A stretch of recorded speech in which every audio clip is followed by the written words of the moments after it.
Hi, sweetheart. How are you? I'm good. You? Doing good. So this is Jim, Jim, Grim Geography. And what episode is this? Episode 11. Really? Uh-huh. We are in double digits. Yes, we are. Yeah.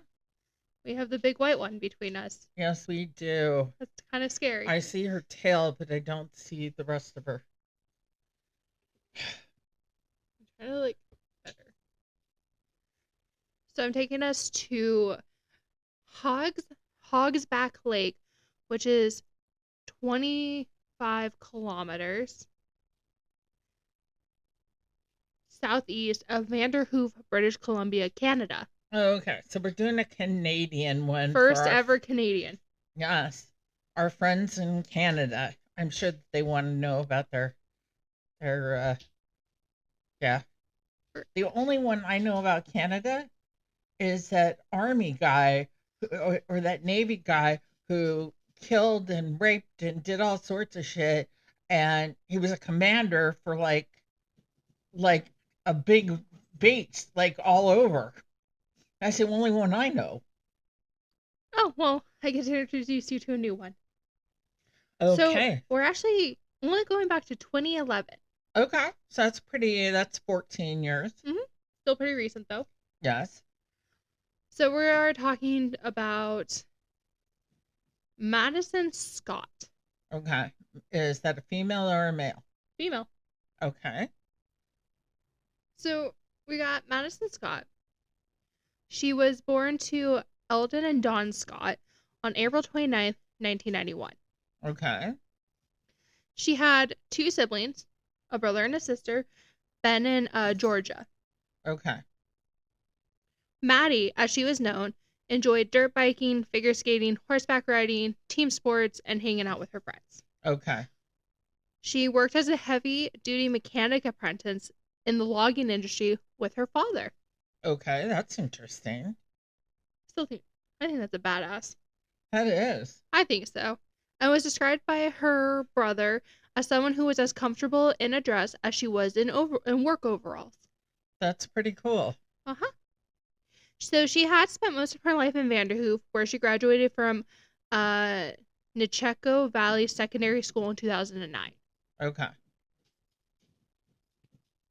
So she So was she was nine, she was young. 19. Okay. If my math is correct, 19. Okay.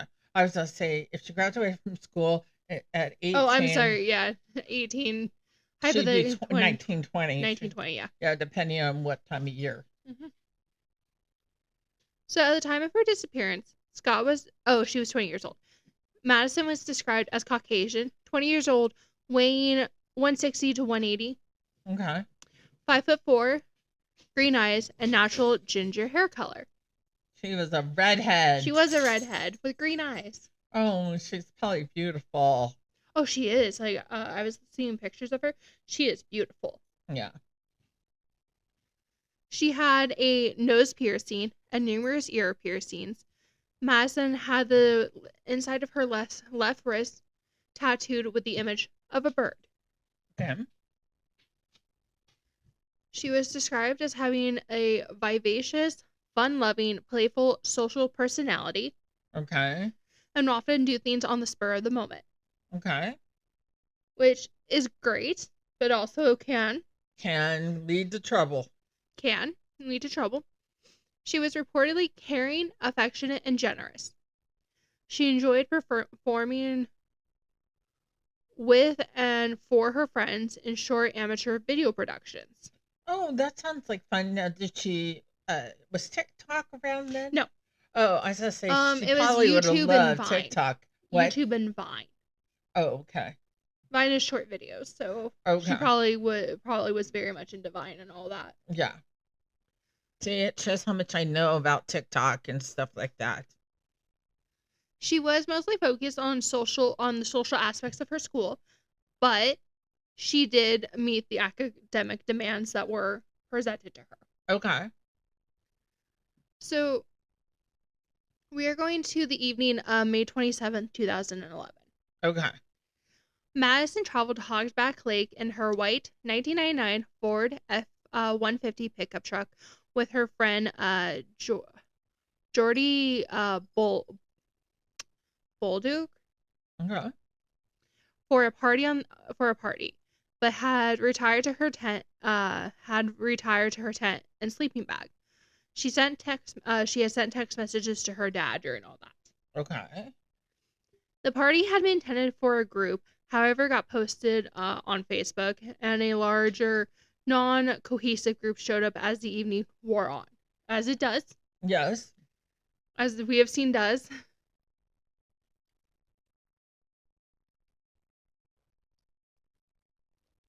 So later that evening, around midnight, a fight had broken out, and Jordy, who was injured, left with her new boyfriend. Okay. So she got injured in the fight that broke out. Mm-hmm. Okay. And then she left with her boyfriend, her Uh-huh. new boyfriend. Her new boyfriend. Okay. So according to Jordy, she had asked Madison to go with them, but she declined. As in, like, Jordy and her boyfriend fully left the site. Okay. Didn't stay for camping, didn't stay the night or anything. Okay. So, Jordy and her boyfriend came back to the campsite at about 8:30 a.m. the next day to collect Jordy's clothes and sleeping bag. Uh-huh. She found Madison's tent unzipped with her sleeping bags and other items moved to the side. She claimed that she didn't see Madison and didn't report her absence to anyone. Okay. So we do have an approximate timeline of her movements that weekend that was put together with Jordy and her parents. Okay. And between like the text messages and everything that she sent. Okay. So Jordy left without taking Madison. Yes. And she asked Madison to go with her, but Madison decided to stay. Yes. Alrighty. Okay. And Jordy and the boyfriend, instead of going back to the tents to retire for the night, fully left the campsite altogether. Yeah. So you're on May 27th. So this is probably Labor Day weekend. Right? If this was May. Well, Canada doesn't have Labor Day. Does Canada have a Labor Day? No, it was probably end of school though. Sorry.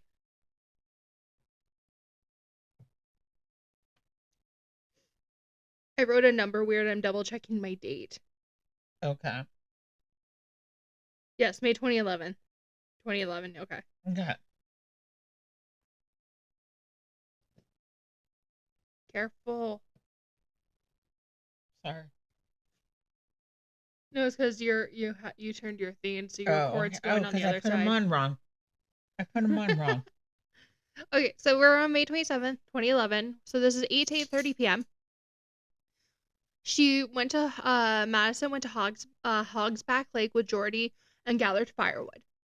Okay. 8:30 p.m. to 9:30 p.m. This is all approximate. Maddie returned home to pick up a larger tent and poles. She talked briefly with her mom. Okay. So 9:30 to 10, Madison arrived back at Hogsback, set up the tent, and settled in for the night sometime during the party. Okay. So 11 p.m. to 12:30 a.m., she had a text conversation with her dad. Okay. So until 11:30, she was fine. Yes. Okay. Well, till 12:30. Okay, 12:30. So we're now on May 28th, 2011. Yes. So from about 12:30 a.m. to 1:40 a.m., Jordy asked her to leave with her and the boyfriend. Madison declined to leave with them. She stayed in her tent. Okay. So 1:40 to 3 a.m., some people from the party asked if Madison wanted to leave with them, because people were leaving the site in groups. Okay. So at 8:30 a.m. the next morning, Jordy reported she returned to Hogsback to pick up her sleeping bag and clothes and discovered Madison's tent unzipped and her sleeping bag pushed to the side. Jordy didn't see her. Okay. So that's from 3:30 to 8:30? Well, from the last reported people have seen of her was at 3 a.m. Okay, so that's what, 5.5 hours? Mm-hmm. Okay. So something happened to her in 5.5 hours, or We'll get to that, right? So, a larger party on Saturday night had approximately 150 people in attendance. Madison's tent had been flattened. Okay. So, we are now May 29th, 2011. So, this is Sunday. Okay. At 12:30 p.m., her parents arrived at Hogsback Lake, where they found the collapsed tent and locked pickup truck. Dawn called the RCMP, which is the Mounted Police, to report the disappearance. Okay. So that is the timeline for the night for that weekend. So 5.5 hours that she was gone. Yes. And her family didn't realize because she was out there camping until the next day. Mm-hmm. Until she didn't show up and on Saturday. Her friend did not call her parents. No. So, like I said, a second party occurred where Madison was last seen in the evening of Saturday, May 28th, 2011. Someone had flattened her tent. This individual was identified and questioned by the RCMP, but nothing was reported to the public regarding motives. Okay. So I have theories at the end. Okay. What I'm wondering about was if you came back, you were camping with your friend. Well, it depends on the friend. Well, and you left with your boyfriend, and you came back the next morning, and she was nowhere to be found. Her truck was there, her tent had been flattened, and her sleeping bag had been pushed aside. Wouldn't you call her parents and ask where the fuck she was? I would call on her first. It would also depend on the friend. Yeah. Well, it would also depend on the friend. It would depend on if there's a possibility of her knowing anyone there and if she wasn't expected back until Sunday. Yeah, I guess so. And again, it depends on my friend. Yeah, you're a great friend. Mariana, she'd be leaving with me. I hope so. I wouldn't be leaving without her. Yes. So, RCMP said that there was no sign of a struggle. No, she just was run over. Her tent was run over. Yeah. So, apart from the clothes which she was wearing, the only two items known to be missing with her were her iPhone 4 with a light blue case and a large bundle of keys, including a Ford key on a Gothic style lanyard. So, she had the truck keys and her phone. Okay. So, the area around Hogsback Lake was searched extensively. Okay. So, we're going to get into all of this, and I'm going to just say this now.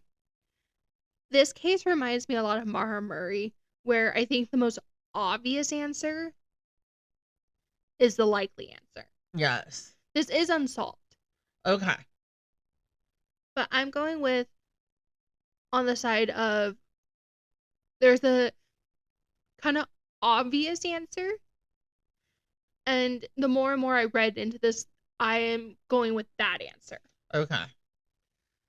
So Hogsback Lake is about 128 acres and 22 feet at its deepest. Yeah. And with clear water. And so we're talking like 10 plus feet of visibility. Okay. It is located about 25 kilometers southeast of Vanderhoof. Soil type in the area is mainly glacial till. So you won't be swimming in that water because it's fucking cold. Yeah, mainly glacial till composed of sand, gravel, and clay with a basalt bedrock. Okay. So yeah, it's like a fucking cold lake. Yeah, you won't be swimming in that except in a diving suit. Kind of sounds like Diablo Lake up in the Cascades. Yeah. How cold it is, but it's so beautiful and clear. Yes. So the area was searched by foot, quad, horseback, and helicopter. Helicopter using a forward-looking infrared camera, divers, cadaver dogs, boat, car, and trucks. They searched. So according to Don Scott, there was a particular extensive search effort in the initial days of the disappearance, with search crews walking in extended lines hand in hand hand in hand, checking in at 10 p.m., cadaver dogs searching, and dive teams scouring the lake.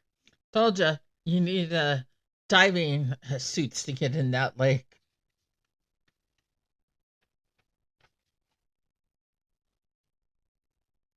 So the helicopter search included the use of a forward-looking infrared in the early morning hours, as the ground was cool and body heat would stand out. Yes. The helicopter search covered an area east to west between Pierre, and Fraser Lake, and north to south between Fort St. James and south of Chinook Mountain, totaling an area of approximately 2,788.16 square kilometers. That's a big area. The boat search included the use of side-scanning sonar. For 2011, that's impressive. That's pretty impressive. So Madison's family and friends distributed information about her disappearance via billboard signs and media. A reward of $100,000 was advertised for anyone sharing information leading to the arrest of whoever was responsible. The family and friends of Madison put on an annual poker ride to raise awareness, and this award is still in place today. Oh, so it wasn't taken back like the other one. We did a show where they actually it was Mara's. Was it Mara's? It was Mara's. Mara Murray, where they actually put up the $75,000 and then they took it back. Not the family, but this company that offered it. Yeah. Yeah. So we're at theories. So mind you, her body has not been discovered yet. Okay. So RCMP saw no evidence of anything that would cause Madison to leave the campsite on her own, such as like a flat tire. Yes. Rick Beatty from Vanderhoof Search and Rescue said that, like RCMP, many assisting the search came to the conclusion that Madison must have left via vehicle because there was no evidence to indicate that she had left on foot, and the cadaver dogs lost her scent near the vehicles. So RCMP do believe foul play was involved in her disappearance. So somebody snatched her in the parking lot? Or she could have also left with somebody, she could have been drunk. She could have been drugged. She could have been anything. So could have been the person who ran her ass over. Mm-hmm. Oh my Actually, God. No, he was interviewed and cleared. Okay. So Jordy reported that some people unknown to her arrived at the party later, but police have stated that they had interviewed all partygoers of the night of May 27, 2011. They reported that they had no reason to believe that a party attendee was responsible for her disappearance, nor had they identified anyone who would have had a grudge against Madison or a reason to harm her. Okay. How many shows we watched? I think it's Unusual Suspects or something. I don't know what it is. And it turns out it was a family member. Mm-hmm. So the police reported that people cooperated with requests for polygraph test. Oh. Some have theorized that her disappearance is related to the Highway of Tears and missing and murdered Indigenous women along the highway, which is missing and murdered Indigenous women and other women along the Highway 16 corridor. But Scott's case is not classed as such because it did not fit the criteria. Okay. So another theory is the involvement of Fridtjof Bjornsson. I'm so sorry. I know I butchered that name. Yeah. He was a 28-year-old single father who had a history of drug abuse. In an interview for 48 hours, Jordy said that Madison and him had spent time together socially. Police did investigate his potential involvement with Scott's disappearance, but police said that the victims' families do not believe there are any significant links between the two cases And he was murdered in 2012 in Nakazeldzendli. Okay, that's a mouthful. So, So even if he did it, he got away with it. yes. So, there is another theory that comes into this, and I will discuss it with you in a second. Okay. So, in May 2023, 12 years almost to the day after her disappearance, her remains were discovered and identified. So they found her body. Mm-hmm. In 2023, this case is still open. But they found her body. Where at? So it was at a rural property several kilometers from Hogsback Lake. The property her remains were found on belongs to the family of two brothers who were some of the last to see her alive. It would have been a 4-hour walk. This place would have been a 4-hour walk or a very quick car ride. Cam and Cody Black are believed by the locals to have killed Madison, and this includes Madison's own parents. Okay. Are you really stupid enough to bury them on your property? But people do it all the time. I mean, there was the girl, the poli-sci girl, who they pretty sure her body was at one point buried on the family property of somebody that ended up being arrested for her murder. Yeah, we've seen it quite a bit. So what? How did she die?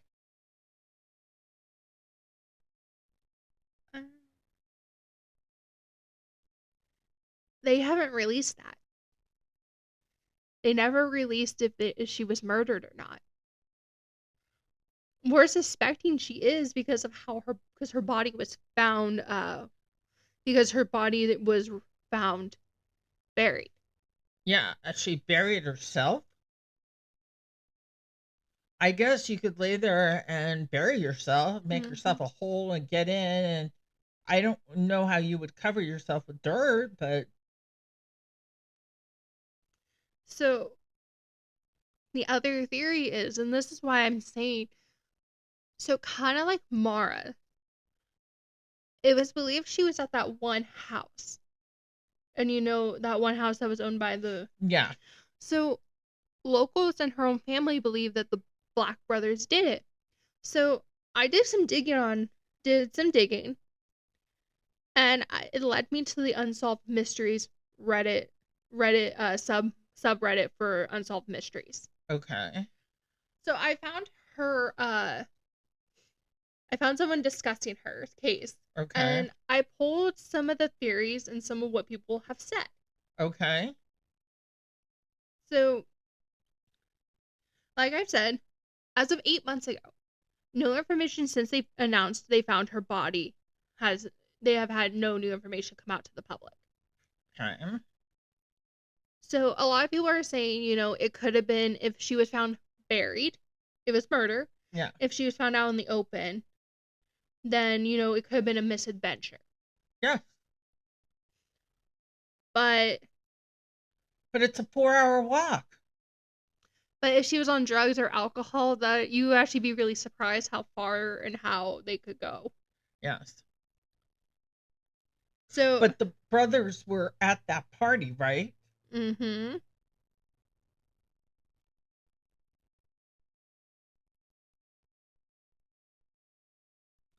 So, a lot of people do believe it was them. A lot of people believe it, whether it was she went willingly or unwillingly with them. Majority of people do not believe she walked the 12 miles or the 4 hours to this property. Yeah. And apparently these brothers have had a long, extensive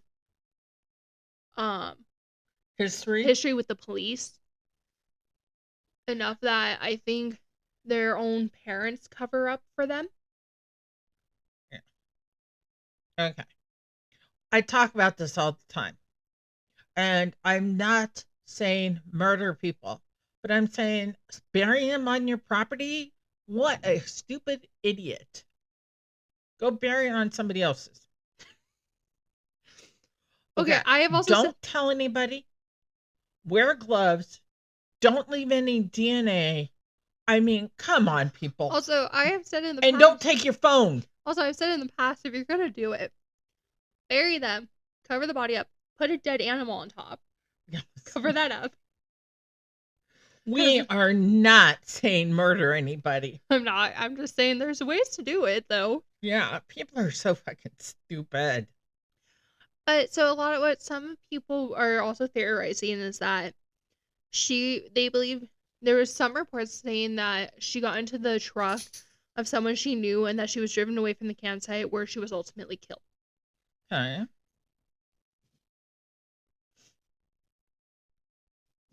But how did she end up on the Black Brothers property? Well, she could have known the brothers. Yeah, she could have.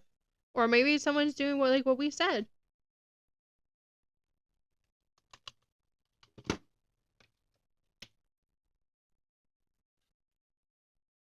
Hey, babe.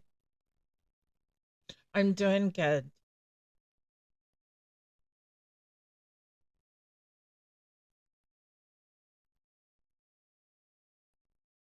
Okay.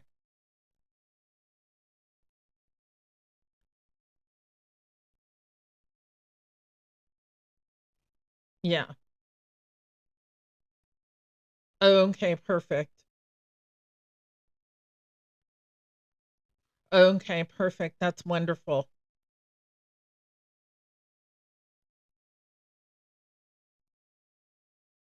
Yeah.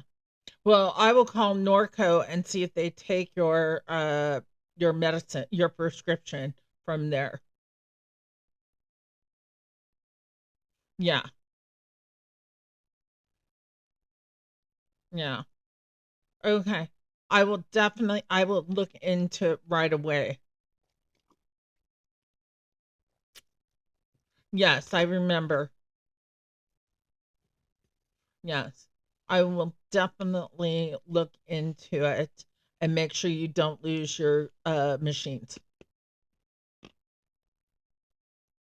Well, what I'm going to do as soon as, we figure out which one we're taking for sure, and I'll get the information from Kelly, and the date it goes into effect, I will get it transferred over immediately.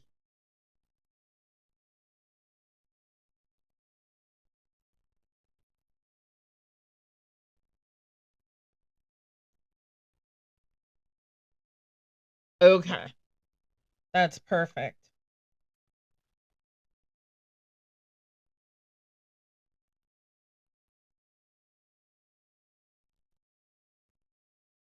Yes, you do. So we'll get that taken care of right away. I love you too. Bye bye. Doug approved us going to the more expensive plans. I'm not that surprised, I'm assuming, because he wants to get Dad to where he can be. Yeah. So sorry about that. It's fine. Well, also, they could be doing exactly what you just said. They could be burying out on somebody else's property. And blaming them because knowing that they have this extensive history with the police and everything like that. And somebody, don't you dare do somebody it. could say that they were, they saw him at, well, they've interviewed everybody. Mm-hmm. So, they could be saying, oh, we saw him at the party, but nobody's saying that because they've not, well, we don't know what they're releasing and what they're not. And I have not watched the 48 Hours episode on this. Oh, we definitely should. Well, it aired over 10 years ago. So I'm thinking, so a Reddit user called gophers_FTW, I appreciate you, because do you want to know how convinced her parents were that it's these brothers? They sued him. No. So they said, if you watch the 48 Hours episode about this case, her parents deliberately appeared on the program with whiteboards dedicated to their private investigation, clearly visible in the background during their interview scenes. The board showed different lists of people who were at the party, and the brothers' names are circled, marked, and or referenced multiple times on multiple whiteboards. Oh, wow. Her parents also placed a missing persons billboard for Maddie offering the reward money at the intersection of the main highway and the road leading to the property in question. The brothers would have had to look at that billboard every time they went into town or drove back home. Not subtle. The parents and law enforcement knew very quickly who the most likely culprits were. The problem was there was no body or evidence at the time. Okay. And so, like I've said, there's no information, further information, like even now, for almost 14 years later. But they found the body. They found the body, and it seems, and I have to assume detectives are aware of who probably did it.